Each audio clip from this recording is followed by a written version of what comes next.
శ్రమలను మాత్రమే చూచేవాడు దేవుని యొక్క కృపను చూడడు. దేవుని కృపను చూడాలి అనుకున్నవాడు శ్రమను లెక్క చేయడు.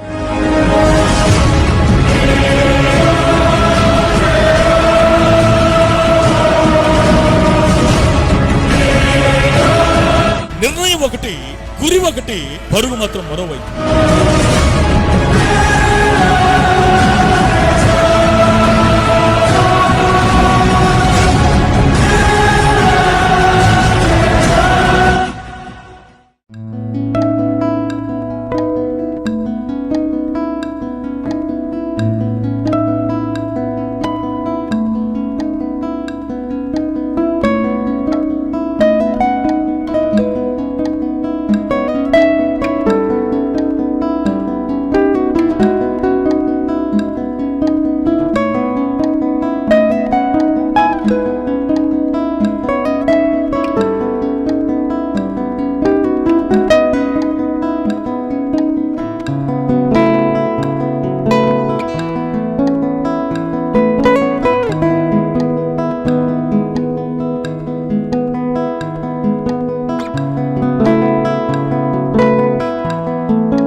యేసుక్రీస్తు నామములో మరొకసారి మీ అందరికి ప్రత్యేకమైన వందనాలు తెలియజేసుకుంటున్నాను. దేవుని యొక్క మహాకృపను బట్టి ఈ కార్యక్రమం ద్వారా మీరు పొందుతున్న మేళ్లను మీరు క్రమంగా తెలియజేస్తున్నందుకై మీ అందరికి కూడా చాలా వందనాలు తెలియజేస్తున్నాం. దేవుని యొక్క వాక్యం మన జీవితంలో గొప్ప కార్యం చేయగలదు. ప్రభు ఏ మాట మాట్లాడుతూ ఉన్నా ఆ మాటలో మన కొరకైన ఒక ఆశీర్వాదం దాచబడి ఉంటుంది. దేవుడు మాట్లాడుతున్నాడు అని అంటే ఆయన ఆశీర్వదించడం కొరకు ఆయన ప్రతిసారి కూడా మనతో మాట్లాడుతూ ఉంటాడు. అందుకే ఈసారి దేవుని యొక్క వాక్యం మనతో ఏం మాట్లాడుతుందో మన జాగ్రత్తగా మనం పరిశీలించేద్దాం. యెషయా గ్రంథము 1వ అధ్యాయము 18వ వచనాన్ని ఒకసారి మనం చదువుకుందాం. రండి, మన వివాదమును తీర్చుకుందాము. మన పాపములు రక్తము వలె ఎర్రనివైనను అవి హిమము వలె తెల్లబడును. చిన్న ప్రార్థన చేద్దాం.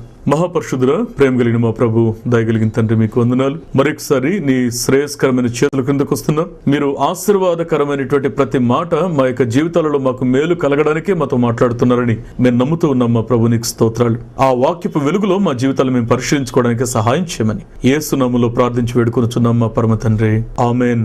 చదువుబడిన వాక్య భాగాన్ని ఒకసారి మనం జాగ్రత్తగా గమనిస్తే, రండి, మన వివాదమును తీర్చుకుందుము.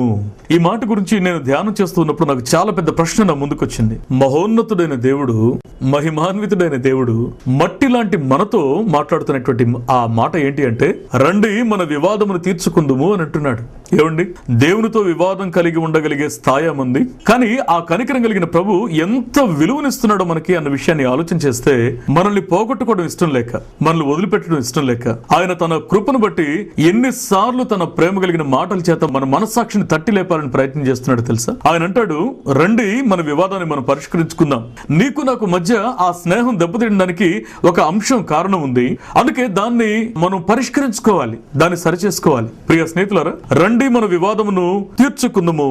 మీ పాపములు రక్తము వలె ఎర్రనివైనను అవి హిమము వలె తెల్లబడును అని మాట్లాడుతున్నాడు. ప్రియ స్నేహితులారా, అందుకే ఇక్కడ జాగ్రత్తగా మనం ఆలోచన చేస్తే, దేవునికి మనకి ఎడబాటు కలగగలిగేంత పరిస్థితులు ఎందుకు వస్తున్నాయి అనంటే, ఇక్కడ ఒక చక్కని వాక్య భాగాన్ని మీ ముందుంచాలని నేను ఆశపడుతూ ఉన్నాను. ఆదికాండంలో ఆయన మాట్లాడుతూ ఒక చక్కని మాట మాట్లాడతాడు. దేవుడు తన ప్రజలతో మాట్లాడడానికి మోషే ద్వారా ఒక క్రమం ప్రకారం వాక్యాన్ని రాపిస్తూ, తన మనసులో ఉన్న వేదనంతా వెల్లడి చేస్తూ, మోషే ఈ మాట మాత్రం మర్చిపోకుండా వ్రాయి అనంటూ ఆయన ఆదికాండము 6వ అధ్యాయము 5వ వచనంలో మాట్లాడుతూ, ఎందుకు దేవునికి మనిషికి వివాదం వస్తుంది అనంటే, ఆ మానవుని యొక్క స్వభావాన్ని గురించి వివరించే ప్రయత్నాన్ని దేవుడు ఇక్కడ చేస్తున్నాడు. ఆయన అంటాడు, మానవుని యొక్క మనస్సు స్వాభావికంగా బాల్యము నుండే చెడ్డది అని అంటాడు. మనిషి యొక్క మనస్సు స్వాభావికంగా అది చెడ్డది. ఈ కారణం చేతే మనిషి ఏం చేస్తాడంటే, శారీరకంగా తాను ఎదుగుతున్న కొలది ఈ శరీరం తన నియంత్రణ నియంత్రణలో ఉంచుకుంటుంది అన్న సత్యం తెలియక ఈ శరీరానికి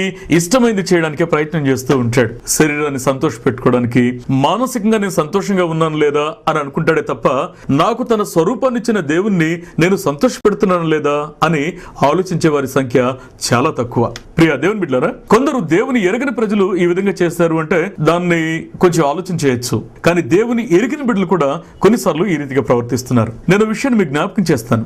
2వ దినవృత్తాంతాల గ్రంథము 33వ అధ్యాయము 10 నుండి 11 వచనాలు అక్కడ ఆలోచన చేస్తే అక్కడ మాట్లాడుతూ వేదంతో దేవుడి మాటను రాయిస్తూ ఉన్నాడు. అక్కడ ఆయన అంటాడు, మనషే అనేటువంటి ఒక రాజుతో ఆయన మాట్లాడుతూ పదే పదే చెప్తాడు, మనషే నీ ప్రవర్తన బాలేదు, మనషే నీ జీవితాన్ని నువ్వు దిద్దుకో, మనషే నువ్వు నా కట్టు తప్పిపోతున్నావు అని చాలా సార్లు దేవుడు మాట్లాడుతూ ఉంటాడు. ఈ మనషే విశ్వాస వీరుడైనటువంటి హిజ్కియా యొక్క కుమారుడే, విశ్వాస పెంపకంలో పెరిగిన వాడే, విశ్వాసాన్ని రుచి చూసిన వాడే, తన తండ్రి జీవించిన జీవితాన్ని కళ్ళారా చూసినటువంటి వాడే. కానీ తాను ఎదిగిన తర్వాత పరిస్థితులు తన చేతికి వచ్చిన తర్వాత తాను ఏ రీతిగా మారిపోతున్నాడు అనంటే, ప్రియ స్నేహితులారా, అక్కడ వ్రాయబడిన మాటను గమనిస్తే చాలా బాధ కలుగుతుంది. ఆయన అంటాడు, ఆయన మనుష్యకును తన ప్రజలకును వర్తమానము పంపినను వారు విననొల్లకపోయిరి అని అంటాడు 10వ వచనంలో. ఏమండి, చాలా సార్లు దేవుడు మనతో మాట్లాడుతూ ఉంటాడు. ఎస్, దేవుడు మాట్లాడుతూ ఉన్నప్పుడు ఇది నా క్షేమం కోసం మాట్లాడుతున్న మాట అని చాలా మంది గ్రహించరు. కానీ గ్రహించి దిద్దుకునే వారు దేవునికి ఆశీర్వాదాన్ని పొందుకుంటున్నారు. Praise God for that. కానీ చాలా మంది ఈ యొక్క గ్రహింపులకు రాకుండా వారు కఠినంగా ఉండిపోతూ ఉన్నారు. అందుకే దేవుని యొక్క వాక్యాన్ని మనం జాగ్రత్తగా గమనిస్తే ఇక్కడ ఆయన మాట్లాడుతూ అంటాడు, మనుష్యకును తన ప్రజలకును ఆయన వర్తమానమును పంపినను. ఎందుకు అంటే దేవుడు అన్యాయస్తుడు కాదు. చెప్పబెట్టకుండా గబుక్కన చర్య తీసుకోవడానికి ఆయన మరి మాట తప్పే దేవుడు కాదు. ఆయన ప్రేమ కలిగిన వాడు, తన ప్రజలను దక్కించుకోవాలి అని పరితపించేటువంటి దేవుడు. ఎప్పుడైతే ఆ మనుష్య మాట వినడం లేదు అనేది తనకి అర్థమైందో అప్పుడు దేవుడు అప్పటి వరకు తన చుట్టూ ఉంచినటువంటి ఆ కంచెను ఒక్కసారి చేతులు ఎత్తేశాడు. ప్రియ స్నేహితులారా, 11వ వచనాన్ని మనం చూస్తే ఎంత బాధకరమైన మాట అంటే, అతడు తప్పించుకొని పోకుండా శత్రువులు వచ్చి సంకెళ్ల చేత అతన్ని బంధిస్తూ ఉన్నారట. అతడు తప్పించుకొని పోకుండానట్లు శత్రువులు వచ్చి అతని సంకెళ్ల చేత. ఎందుకు అకస్మాత్తుగా మనకి చికాకులు వస్తున్నాయి? ఎందుకు ఊహించినటువంటి ఆ ఉచ్చులు ఎందుకు మన చుట్టూ అల్లుకుపోతూ ఉన్నాయి? ఎందుకు మన జీవితంలో అనేక సార్లు ఊహించినటువంటి ఆ పరిస్థితులు మనల్ని అణిచివేస్తున్నాయి? కొన్నిసార్లు చిక్కుముడి లాంటి సమస్యలు మనల్ని ఉక్కిరి బిక్కిరి చేసేస్తూ ఉంటాయి. కారణం ఏంటో తెలుసా? అయ్యో, నేను ఇలా అనుకోలేదు, నిన్నటి వరకు పరిస్థితి ఇలా లేదు, ఈ రోజు ఇలా ఉంటుందని నేను అనుకోలేదు, అయ్యో అని కొన్నిసార్లు మనం వేదంతో మళ్ళీ దేవుని వైపు చూస్తాం, లేదా కొన్నిసార్లు లోకం వైపు చూస్తూ ఉంటాం. ప్రియ స్నేహితులారా, కారణం ఏంటంటే ఎక్కడో దేవుడు మాట్లాడుతూ ఉన్నాడన్న సత్యాన్ని గ్రహించకుండా ఆయన మాటను పెడచెవిన పెట్టినటువంటి సందర్భాలు కొన్నిసార్లు మన జీవితాల్లో లేకపోలేదు. అందుకే ఆయన ఆశీర్వదించడం కొరకే మాట్లాడుతున్నాడు ఈ మాటని. అందుకే దేవుడు అంటాడు, తాను ప్రేమించు బిడ్డని ఆయన గద్దిస్తాడు, అవసరమైతే మందలిస్తాడు, తన వైపు మళ్లించుకుంటాడు, మరలా ఆశీర్వాదంతో ఆ బిడ్డను నింపుకోవాలని ప్రయత్నం చేస్తాడు. ప్రియ స్నేహితులారా, దేవుడు మనల్ని గద్దిస్తున్నాడు అంటే దాని అర్థం ఏంటంటే ఇంకా మన పైన దేవుని యొక్క ప్రేమ చావలేదు. స్తుతించాలి దేవుని ఈ విషయం కొరకు. అందుకే జాగ్రత్తగా ఈ మాటను మనం చూసినట్లయితే ఆయన అంటాడు, తప్పించుకొని పోకుండా ఆ యొక్క సమస్యలు అట్లా చిక్కుముడిలాగా ఆయన ఉచ్చు బిగించే సంకళ్ళ చేత బంధించబడ్డాడు. There is no chance to escape. తప్పించుకోవడానికి కూడా వీల్లేదు. ప్రియ స్నేహితులారా, ఒకవేళ మనం ఎవరైనా అటువంటి పరిస్థితిలో ఉన్నామా? దేవుని యొక్క మాటను ఒక్కసారి ఆలోచన చేయండి. దేవుడు మర్చిపోలేదు. నేను మళ్ళీ ఈ మాటను మీతో జ్ఞాపకం చేస్తున్నాను. ఆయన మర్చిపోడు, ఆయన మాట తప్పడు. చాలా సార్లు ఆయనకిచ్చిన మాటను మనం తప్పేస్తూ ఉన్నాం. అందుకే ఆ దేవునికి మనకి మధ్య ఉండే ఆ వివాదానికి కారణమైన కొన్ని కారణాలు మనం చూస్తే మన యొక్క ఆ స్వభావాల్లో కొన్ని క్యారెక్టర్స్ ని మనం జాగ్రత్తగా పరిశీలన చేద్దాం. నెంబర్ 1, దేవునికి మనకి వివాదం కలగడానికి ముఖ్య కారణం ఏంటంటే ఆదాము యొక్క స్వభావం, మాట వినని తత్వం. ఏమండి, దేవుడు ఏం చెప్పాడో దాన్ని ఖచ్చితంగా విన్నాడు, దాన్ని పూర్తిగా ఆచరించలేదు. దేవుడు ఏం చేస్తున్నాడో ఏం చెబుతున్నాడో తెలిసి కూడా తెలిసి దాన్ని అతిక్రమించేటువంటి ఆ తత్వం. అందుకే ఈ 2వ దినవృత్తాంతాల గ్రంథం 33వ అధ్యాయం 10-11 వచనాల్లో ఈ యొక్క మనుష్య మీదకి వచ్చిన శ్రమకు కారణం ఏంటి అంటే ఆ యొక్క తత్వమే. ఈ మనుష్య యొక్క మరి జీవితాన్ని మనం గమనిస్తే ఆదాము యొక్క స్వభావం, మాట విననటువంటి ఆ స్వభావం, ఆజ్ఞను అతిక్రమించే మనస్సు. ప్రియ స్నేహితులారా, అందుకే ఇక్కడ దేవుని వాక్యం ఏం సెలవిస్తుందంటే యెషయా గ్రంథము 53వ అధ్యాయము 6వ వచనంలో, మనమందరము గొర్రెల వలె త్రోవ తప్పిపోతిమి, మనలో ప్రతి వాడును తనకిష్టమైన మార్గానికి తొలగిపోయాడు. ఎంత వేదనకరం కదా. దేవుని యొక్క ఉద్దేశం తెలుసు, దేవుని వాక్యం తెలుసు, దేవుని ప్రేమ తెలుసు, ఎన్నోసార్లు దేవుని యొక్క ఆదరణ అనుభవించినటువంటి అనుభవాలు మనకు తెలుసు. కానీ ఏం చేస్తున్నామంటే మనం అందరము గొర్రెల వలె త్రోవ తప్పిపోతున్నాం. అందుకే అంటాడు, లోకం యొక్క పోకడ మనల్ని ఎప్పుడైతే ఆకర్షిస్తుందో, లోకం యొక్క పద్ధతులు, లోకం యొక్క ఆచారాలు, లోకం యొక్క అలవాట్లు, లోకం యొక్క ఆ పోకడ ఎప్పుడైతే మనల్ని ఆకర్షిస్తుందో, ఇక్కడ ఈ వాక్యాన్ని చెప్తాడు ఆయన, గొర్రెల వలె మనం త్రోవ తప్పిపోతున్నాము అని మాట్లాడుతున్నాడు. తర్వాత మనలో అందరం కూడా తమకు ఇష్టమైన మార్గానికి తొలగిపోతున్నాం. దేవుని యొక్క చిత్తాన్ని పట్టించుకునేటువంటి ఆ సమయం మనకు లేదు. ప్రియ స్నేహితులారా, తాత్కాలికమైన సంతోషం కోసం శాశ్వతమైనటువంటి ఆశీర్వాదానికి మనం చాలా సార్లు దూరం అయిపోతున్నాం. అందుకే ఈ వాక్యాన్ని జాగ్రత్తగా గమనిస్తే మనం గొర్రెల వలె త్రోవ తప్పిపోయేవారిగా ఉన్నామా? దేవుని యొక్క మాటను వినకుండా మనం ప్రవర్తిస్తున్నామా? దేవుడు అందుకే ఏది కూడా మర్మంగానో మరుగు చేసో మర్మగర్భంగా మాట్లాడడమో అలా చేయడం లేదు. ఆయన సూటిగా మాట్లాడుతున్నాడు. నువ్వు ఏం చేస్తే ఏ ప్రతిఫలం వస్తుందో, నీకు ఏం ప్రతిఫలం కావాలి అంటే నువ్వేం చేయాలో అవి స్పష్టంగానే మాట్లాడుతూ ఉన్నాడు. ప్రియ దేవుని బిడ్డలారా, అందుకే ఇక్కడ ఒక మాటను ఆయన ద్వితీయోపదేశకాండం 30వ అధ్యాయము 19వ వచనంలో ఆయన అంటాడు, నేడు జీవమును మరణమును ఆశీర్వాదమును శాపమును నీ ఎదుట ఉంచి భూమి ఆకాశములను మీ మీద సాక్షులుగా పిలుచుచున్నాను అని అంటాడు. ప్రియ స్నేహితులారా, ఆయన అందుకే ఈ మాట మాట్లాడుతూ జీవాన్ని మరణాన్ని నీ ఎదుటే ఉంచాను, ఆశీర్వాదాన్ని శాపాన్ని నీ ఎదుటే ఉంచాను. చాలా మంది గ్రహింపులేక ఏమంటారో తెలుసా అండి, దేవుడు నన్ను పట్టించుకోవడం లేదు, వారిని ఒక రకంగా చూస్తున్నాడు, నన్ను ఒక రకంగా చూస్తున్నాడు. ఆయన పక్షపాతి కాదు, దేవుడు అన్యాయస్తుడు కాదు. దేవుడు ఏం చేస్తున్నాడంటే ఆశీర్వాదాన్ని శాపాన్ని నీ ఎదుట ఉంచాడు, జీవాన్ని మరణాన్ని నీ కళ్ళ ఎదుట ఉంచాడు. దేన్ని తీసుకోవాలో దానికి స్వేచ్ఛను కూడా నీకే ఇచ్చాడు. దేన్ని తీసుకోవాలో కూడా ప్రేరేపిస్తూ పదే పదే పదే పదే నీతో మాట్లాడుతున్నాడు, నిన్ను గోజాడుతూ ఉన్నాడు. కానీ కొన్నిసార్లు లోకం యొక్క పోకడకు ఆకర్షితులమైనటువంటి మనము దేన్ని తీసుకోకూడదో దాన్ని తీసుకుంటున్నాం, దేన్ని దాచుకోకూడదో దాన్ని దాచుకుంటూ ఉన్నాం. అందుకే ఆదాము యొక్క స్వభావం దేవుడు అన్ని చెప్పాడు. ఆదాము, నీకు అన్ని ఇచ్చాను, నీకు ఏం తక్కువ చేయలేదు, అన్నిటిని నీ ముందుంచాను, ఏం చేయాలో నీకు చెప్పాను, ఏం చేయకూడదో నీకు చెప్పాను, చెప్పింది చెప్పినట్లు చేయి, ఆశీర్వాదకరంగా జీవించు అని. ప్రియ స్నేహితులారా, అందుకే జీవాన్ని తీసుకుంటున్నావా, ఆశీర్వాదాన్ని తీసుకుంటున్నావా, లేకుంటే వాటికి భిన్నమైన వాటిని తీసుకుంటున్నామా? ఒకవేళ దానికి భిన్నమైన వాటిని తీసుకుంటే దాని యొక్క ప్రతిఫలాన్ని మనమే అనుభవించాలి. ప్రియ స్నేహితులారా, అందుకే ఆదాము యొక్క స్వభావము దేవునికి మనకి మధ్య ఎడబాటును కలిగిస్తుంది అన్న సత్యాన్ని మనం అర్థం చేసుకోవాలి. రెండవది కయ్యూని యొక్క స్వభావం. ఈ కయ్యూని యొక్క స్వభావం ఏంటి అని మనం పరిశీలన చేస్తే, కయ్యూని యొక్క మనసు వాస్తవానికి తనకి తన తమ్మునికి వ్యక్తిగతమైనటువంటి ద్వేషాలు ఏమీ లేవు. కానీ ఆ దేవుని దగ్గర ఇద్దరు అర్పణలు తీసుకొచ్చి అర్పించారు. దేవుడేమో ఆ హేబేలు యొక్క అర్పణను స్వీకరించాడు, కయ్యూను అర్పణ దేవుడు స్వీకరించలేదు. ఒకవేళ దేవుడు తన అర్పణ స్వీకరించకపోతే వెంటనే దేవుని దగ్గరకు వచ్చి తను ప్రార్థన చేయాలి, దేవుడు అంగీకరించేలా తన యొక్క పరివర్తనను దేవుని ముందు కనబరచాలి. కానీ ఆయన చేసింది ఏంటంటే వెంటనే తన తమ్ముడి పైన నిర్నిమితంగా ద్వేషం పెంచుకున్నాడు. కయ్యూను యొక్క స్వభావము ద్వేషపూరితమైంది అన్న సత్యం అని తెలుసుకుంటున్నాం. చాలాసార్లు నేను బాధతో ఈ మాట చెప్తున్నాను, మంచి మనస్తత్వాలు కలిగిన వారు కూడా, సాధు హృదయం కలిగిన వారు కూడా కొన్నిసార్లు కొందరి మీద కష్టం పెట్టేసుకుంటారు, కొందరి మీద ఆ మనసుని అలాగే ఉంచేసుకుంటారు. దానివల్ల ఏమవుతుందంటే వారి యొక్క మనసులో అది పెరిగి గూడు కట్టుకొని పెరిగి పెరిగి పెరిగి అదొక వ్యసనంగా, తర్వాత ద్వేషంగా, అది పాపంగా పరిగణించి అది శాపానికి దారితీస్తూ ఉంటుంది. ప్రియ స్నేహితులారా, అందుకే జాగ్రత్తగా మనం ఇక్కడ గమనిస్తే ఆదికాండము 4వ అధ్యాయము 7వ వచనంలో మనం చూస్తే, నీవు సత్క్రియ చేసిన ఎడల తలనెత్తుకొనవా, నీవు సత్క్రియ చేయని ఎడల వాకిట పాపము పొంచియుండును, నీ ఎడల దానికి వాంఛ కలుగును, నీవు దానిని ఏలుదువు. ప్రియ దేవుని బిడ్డలారా, నువ్వు సత్క్రియ చేస్తే నువ్వు తల ఎత్తుకోవా? దేవుని యొక్క వాక్యాన్ని ఎరిగి వాక్యానుసారంగా జీవించడానికి నువ్వు తీర్మానం చేసుకొని కష్టమైన నష్టమైన నమ్మకంగా బ్రతకాలనే తీర్మానంతో నువ్వు ఒకవేళ జీవిస్తూ ఉంటే నువ్వు తల ఎత్తుకొని బ్రతకవా?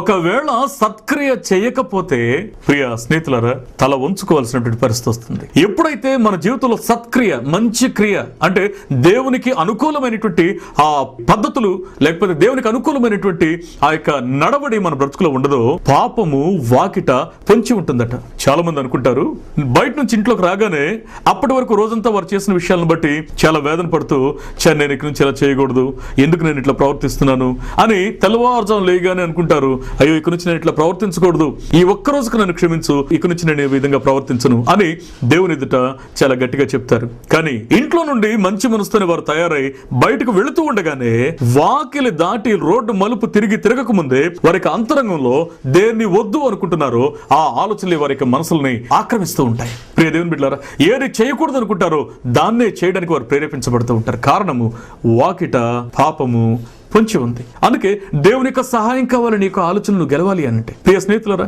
ఎప్పుడైతే మనసులో ద్వేషం ఉంటుందో, నేను అందుకే ఒక మాట మీకు జ్ఞాపకం చేయాలనుకుంటాను. వాస్తవానికి సౌలండి అందరికంటే మొట్టమొదటి ఆశీర్వాదాన్ని అందుకున్నటువంటి వాడు, రాచరికాన్ని మొదటిగా అనుభవించినటువంటి వాడు, ఇంత గొప్ప వీరుడు, ఇంత గొప్ప మరి భక్తిపరుడైన సౌలు తర్వాత పరిస్థితుల్లో ఏమైపోయాడో తెలుసా? ఆయన దావీదు యొక్క ఎదుగుదలను చూసి ఓర్వలేక తన మనసులో ఇక కచ్చి పెట్టేసుకున్నాడు, వేదన పెట్టేసుకున్నాడు, లేకపోతే ఆయన మీద ఒక రకమైనటువంటి ద్వేషం పెంచేసుకున్నాడు. ఒక వచనాన్ని జ్ఞాపకం చేస్తాను. మొదటి సమూయేలు గ్రంథము 18వ అధ్యాయము 9వ వచనంలో ఆ సౌలు దావీదు యొక్క కదలికలను గమనిస్తూ అతడు దేవుని విషయంలో భక్తిపరుడుగా ఉండడాన్ని చూసి, ప్రజలందరి చేత కొనియాడబడడాన్ని చూసి తట్టుకోలేక వెంటనే ఏం చేస్తున్నాడో తెలుసా అండి? నాట నుండి సౌలు దావీదుపై విషపు చూపు నిలిపెను. ఒక మనిషి పడిపోవడానికి, పతనమైపోవడానికి కారణం ఏంటి అంటే, నాట నుండి సౌలు దావీదుపై విషపు చూపు నిలిపెను. ప్రియ దేవుని బిడ్డలారా, ఎందుకు ఈ మాటలు మనం దేవుని యొక్క వాక్యంలో నుండి మనం చర్చిస్తున్నామనంటే, ఆ పడిపోయే పరిస్థితి నుంచి మనల్ని మరలా పట్టి లేపాలని దేవుడు ఆశపడుతూ ఉన్నాడు. ఆ పడిపోతున్న స్థితి నుంచి, ఆ ఓటమిలోకి, ఆ అంచుల్లోనికి వెళ్ళిన మనల్ని మరలా చేపట్టి ఆయన పైకి తీసుకురావాలని ఆశపడుతూ ఉన్నాడు. నాట నుండి సౌలు దావీదు మీద విషపు చూపు నిలిపెను. ఒక విచిత్రమైన రెండు క్యారెక్టర్స్ మీకు చెప్పాలని ఆశపడుతున్నాను. కొందరు ఉంటారండి, ఏం చేస్తారంటే ఒక మనిషి మీద కష్టం కలిగితే వెంటనే టప టప టప టప మాట్లాడేస్తారు, వెనక ముందు ఆలోచించరు.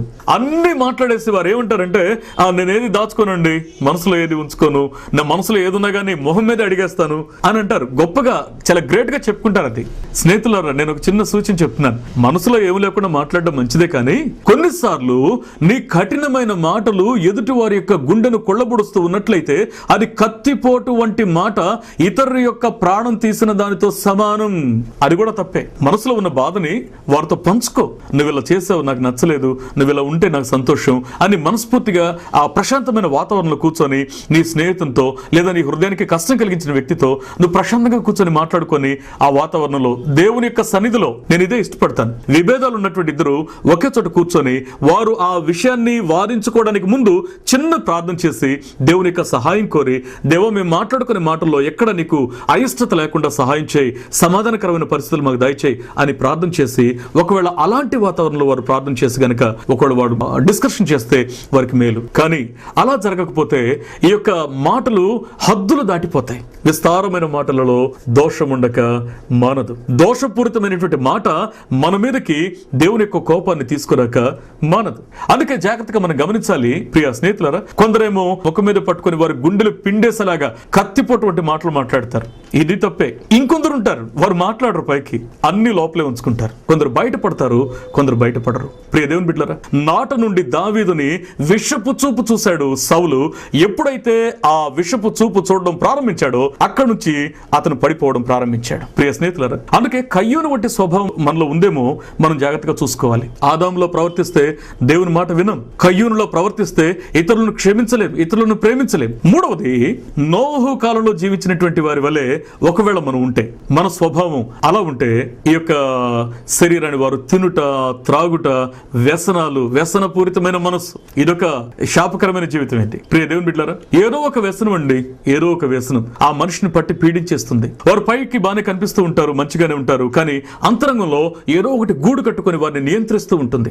ఏదో ఒక ఆలోచన, ఏదో ఒక అంశం, ఏదో ఒక వ్యక్తి వారి యొక్క జీవితాల్ని నియంత్రిస్తూ ఉంటారు. ప్రియ స్నేహితులారా, అందుకే దేవుని యొక్క వాక్యం సెలవిస్తున్న సత్యం ఏంటంటే, మొదటి కొరింథీ పత్రిక 3వ అధ్యాయం 16-17 వచనాల్లో, మీ దేహము దేవుని ఆలయమని మీరు ఎరుగరా, ఎవడైనను నా ఆలయాన్ని పాడు చేస్తే నేను వాడిని పాడు చేస్తాను అని దేవుడు మాట్లాడుతూ ఉన్నాడు. ప్రియ స్నేహితులారా, నేను అందుకే ఈ మాటను మళ్ళీ నేను జ్ఞాపకం చేస్తున్నాను.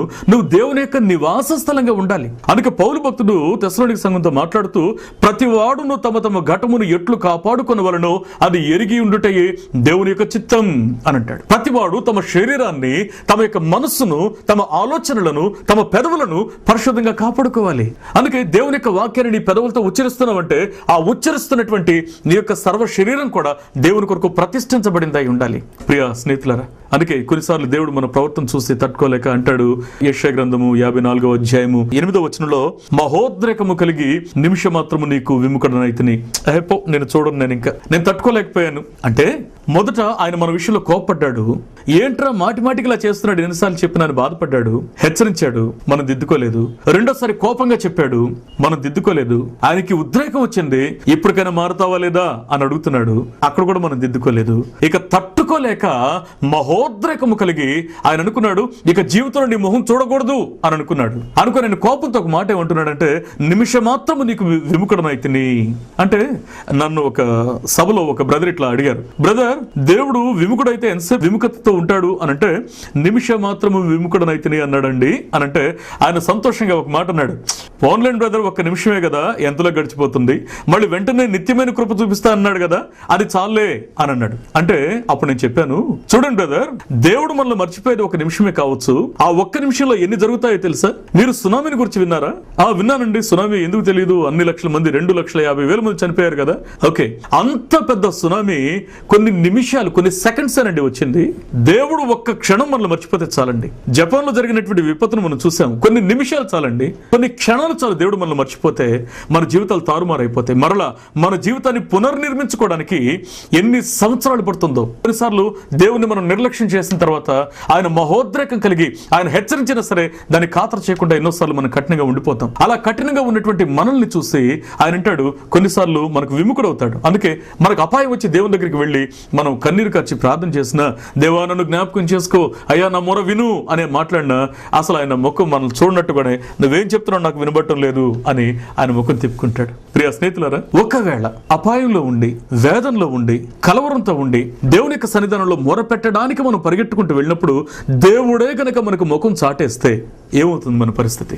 ఏమైపోతాం మనం? ప్రియ దేవుని బిడ్డలారా, అందుకే కనికరం కలిగిన దేవుడు అంటాడు, నేను నిన్ను విడిచిపెట్టుకోవడం ఇష్టం లేకే నేను ఈ రోజు ఒక ఆహ్వానాన్ని ఇస్తున్నా, రండి మన వివాదం తీర్చుకుందాము. కానీ చాలా మంది జీవితాల్లో ఒకసారి ఒక వచనాన్ని మనం చూద్దాం. కీర్తన గ్రంథం 90వ కీర్తన 9వ వచనంలో అక్కడ భక్తుడు మాట్లాడుతూ ఉన్నాడు, నీ ఉగ్రతను భరించుచునే మా దినములన్నీ గడిపితిమి. ఇంకెంతకాలం నీ ఉగ్రతను భరించుచునే మా దినములన్నీ గడిపితిమి. దేవ మాకు నెమ్మది లేదు, సమాధానం లేదు, ఎందుకు అనుభవించాలయ్యా నువ్వు ఉగ్రతను? ఆ కనికరం కలిగిన ప్రభు నీ శాపనంత తాను సులువుపైన మోస్తే నువ్వెందుకు మళ్ళా ఆ బాధను భరించాలి? ఎందుకు ఏ కారణం చేత మళ్ళీ నువ్వు ఆ దుఃఖంలో మళ్ళీ నువ్వు కుమిలిపోవాలి? ప్రభు పిలుస్తున్నాడు, రా. ఆ దయగలిగిన దేవుడు నీ జీవితంలో ఉన్నటువంటి శాపాన్ని తొలగించాలని ఆశపడుతూ ఉన్నాడు. అందుకే నేను ఈ మాటను మళ్ళీ మీకు జ్ఞాపకం చేస్తూ ఉన్నాను. ప్రియ స్నేహితులారా, మన పాపం మన మీదకి శాపాన్ని తెస్తుంది. ఆ శాపం మన జీవితంలో కొన్ని రకాలైనటువంటి వేదనలకు మనం గురి చేస్తుంది. ఫర్ ఎగ్జాంపుల్, రోగము, లేకపోతే దారిద్ర్యము, చివరిగా నిత్య నరకము. అందుకే ఇక్కడ మనం గమనిస్తే మనం కొన్నిసార్లు మన యొక్క అతిక్రమాలను బట్టి మనం రోగాల బారిన పడుతున్నాం. ఒక సున్నితమైన విషయాన్ని గమనించండి. మత్తయి సువార్త 9వ అధ్యాయం 2వ వచనంలో యేసుక్రీస్తు దగ్గరికి ఒక వ్యక్తిని పక్షవాయు గలవాడిని తీసుకొస్తారు. తీసుకొచ్చినప్పుడు అక్కడ ఆయన మాట్లాడుతూ అంటాడు, అందరూ అనుకుంటారు పక్షవాయు గలవాడా నువ్వు లేచి నడు అని ప్రభు చెప్తాడేమో అని అందరూ అనుకుంటూ ఉండగా వారందరినీ ఆశ్చర్యపరిచేలా ప్రభు ఈ మాట అంటాడు, నీ పాపములు క్షమించబడ్డాయి, నువ్వు లే అని అంటాడు. నీ యొక్క జీవితంలో ఆ పరిష్కారం కావాలి అనంటే, నీ యొక్క రోగం నిన్ను విడిచిపెట్టి పోవాలి అంటే నీ పాపం క్షమించబడాలి. దేవుని ఎదుట ఒక్కసారి మన యొక్క హృదయాన్ని కుమ్మరించి, దేవా ఒక్కసారి నా అంతరంగాన్ని పరీక్షించు, నీకు ఆయాసకరమైంది నాలో ఉందేమో దాన్ని తీసివేయి అని నువ్వు ప్రార్థన చేయి. దేవుడు నీకు సహాయం చేస్తాడు. మన రోగం పోవాలి అనంటే మన యొక్క పాపం మొదట క్షమించబడాలి. రెండవది, తప్పిపోయిన కుమారుని యొక్క పరిస్థితిని మనం చూస్తే ప్రియ స్నేహితులారా, ఆ లూకా సువార్త 15వ అధ్యాయం 20వ వచనంలో తప్పిపోయిన కుమారుడు తన యొక్క తప్పును తెలుసుకొని మళ్ళీ తండ్రి దగ్గరికి వచ్చి తను మాట్లాడతాడు, తండ్రి నేను పరలోకానికి నీకును విరోధంగా నేను పాపం చేశాను అని తాను పశ్చాత్తాపడ్డప్పుడు ఆ పశ్చాత్తాపం పందులు పొట్టు తినేటువంటి స్థితి నుంచి మరలా ఆయన్ని రాజభోగాలు అనుభవించే స్థితికి మళ్ళీ తీసుకొచ్చింది. నేను మాట చెప్పిన, దేవుని వాక్యం వినడం ఎప్పుడైతే స్టాప్ అవుతుందో అక్కడ మన బ్రతుకులో క్షీణత ప్రారంభమవుతుంది. మళ్ళీ ఎప్పుడైతే దేవుని వాక్యాన్ని వినడానికి మనం మారు మనసు పొంది లేదా పశ్చాత్తాపడి దేవుని వైపు తిరుగుతామో అక్కడ ఆ ఎండిపోయినటువంటి స్థలంలో కూడా ఆశీర్వాదకరమైన చిగురు ప్రారంభమవుతుంది. అంత మాత్రమే కాదు, లూకా సువార్త 23వ అధ్యాయము 43వ వచనంలో మనం చూస్తే ఆ సిలువ మీద ఉన్నటువంటి దొంగ ఏమండి, ఇది వివాదాన్ని పరిష్కరించుకోవాల్సిన సమయం. మొదటి వాడైతే తెలియక దేవునితో ఇంకా కఠినంగానే మాట్లాడుతున్నారు. ఇప్పటికీ ఎన్నో శ్రమలు అనుభవిస్తున్నా సరే దేవుని దగ్గర కఠినంగానే మాట్లాడే వాళ్ళు ఉన్నారు. కానీ ఈ సిలువ మీద ఉన్నటువంటి రెండో వాడు మాట్లాడుతున్నాడు, దేవా నేను చేసిన తప్పును బట్టి ఈ శిక్ష నాకు సమంజసమే, కానీ నీవు నీ రాజ్యంతో వచ్చేటప్పుడు నన్ను జ్ఞాపకం చేసుకో. ఆధ్యాత్మికమైనటువంటి ఆ కోరిక. ప్రియ స్నేహితులారా, శాపాన్ని తొలగించగలిగిన వాడు ఆయన.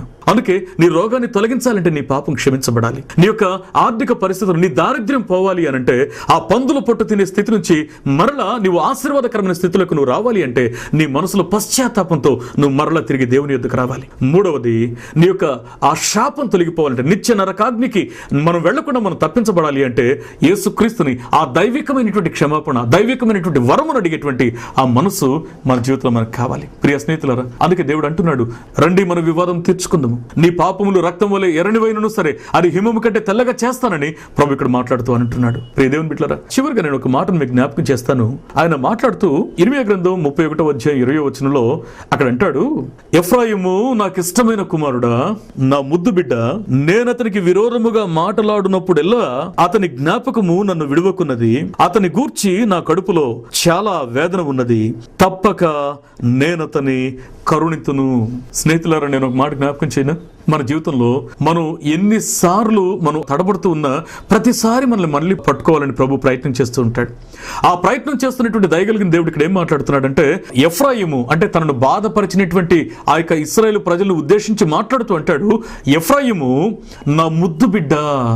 దేవుడు ఇంకా మనల్ని ముద్దు బిడ్డగా చూస్తున్నాడు కాబట్టే ప్రశాంతంగా ఇంకా దేవుని యొక్క మాటలు మనం వినగలుగుతున్నాం. ఆయన మనకు విరోధంగా కొన్నిసార్లు మాట్లాడుతున్నాడు. ఎందుకంటే మన మనసులను తన వైపుకు మళ్లించుకోవాలని. ఆయన అంటాడు, నేను నీకు విరోధంగా మాట్లాడుతున్నప్పుడల్లా నా కడుపులో అతని గురించి చాలా వేదన ఉంది, నేను అతని తప్పక కరుణింతును, నేను అతని తప్పక కరుణింతును అని ఆ కనికరం కలిగిన ప్రభు చెప్తున్నాడు. ప్రియ స్నేహితులారా, ఆ కనికరించి దేవుడు నీ పక్షాన ఉన్నాడు. నీ జీవితాన్ని మార్చాలని ఆశపడుతున్నాడు. నీ సమస్య ఎలాంటిదైనా సరే రండి మన వివాదం తీర్చుకుందాము, రండి మన వివాదాన్ని పరిష్కరించుకుందాం. దేవుని దగ్గరికి వస్తావా? దేవుని యొక్క కనికరం కలిగినటువంటి మాటకు నువ్వు స్పందిస్తావా? ఆయన నీతోనే, నీ కొరకే మాట్లాడుతున్నాడని గుర్తిస్తావా? ఒకవేళ ఈ వాక్యం నా కోసమే అని నువ్వు నమ్మినట్లయితే, ఆదాము యొక్క స్వభావాన్ని, కయ్యూని యొక్క స్వభావాన్ని, లేకుంటే ఆ యొక్క నోహు కాలంలో జీవించినటువంటి వ్యసనాలకు బానిసలైన ప్రజల యొక్క స్వభావాన్ని ఒకవేళ మనలో ఎవరైనా కలిగి ఉన్నట్లయితే దాన్ని విడిచిపెట్టి ఇప్పుడు నాతో కూడా కలిసి ప్రార్థన చేయండి. దేవుడు మీ యొక్క మొరను ఆలకించునుగాక. ప్రార్థన చేద్దాం. మహోన్నతుడా, దయగలిగిన వాడా, మీకు స్తోత్రాలు. నీ వాక్యం ద్వారా మీరు మాతో మాట్లాడినందుకే నీకు స్తుతులు చెల్లిస్తున్నాం. నీ వాక్యం శ్రేష్టమైంది, శక్తి కలిగింది, మా జీవితాన్ని మార్చగలిగింది. అట్టి నీ వాక్యము మా జీవితాలకు నూతన రూపాన్ని ఇచ్చినట్లుగా సహాయం చేయమని, మా స్వభావాల్లో నూతనత్వాన్ని పుట్టించినట్లుగా, నీ కొరకు నమ్మకంగా జీవించాలి అనే ఆ యొక్క పట్టుదలను మాలో పుట్టించినట్లుగా సహాయం చేయమని, నీ కనికరం కలిగిన చేతులకు ఆయా వాక్యాన్ని వింటున్న ప్రతి బిడ్డను మీ చేతులకు అప్పగిస్తూ మా అందరి జీవితాల్లో నెమ్మది నింపమని యేసుక్రీస్తు నామములో ప్రార్థించి వేడుకొనుచున్నాం మా పరమ తండ్రి.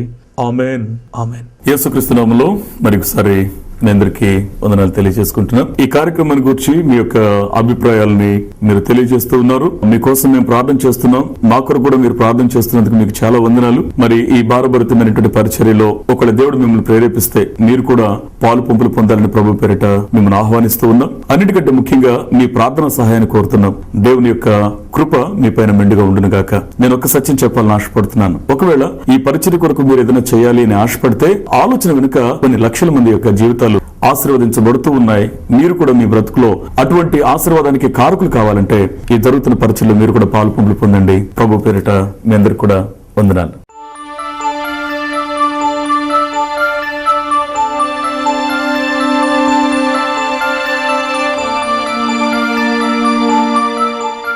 Pastor BV Kumar, T5 Shri విద్యా towers, Ramachandra Nagar, 5 number bus road, polytechnic college ప్రక్క రోడ్, విజయవాడ 8. మా ఫోన్ నెంబర్స్ 9949396760. మరొక నెంబర్ 9347158761.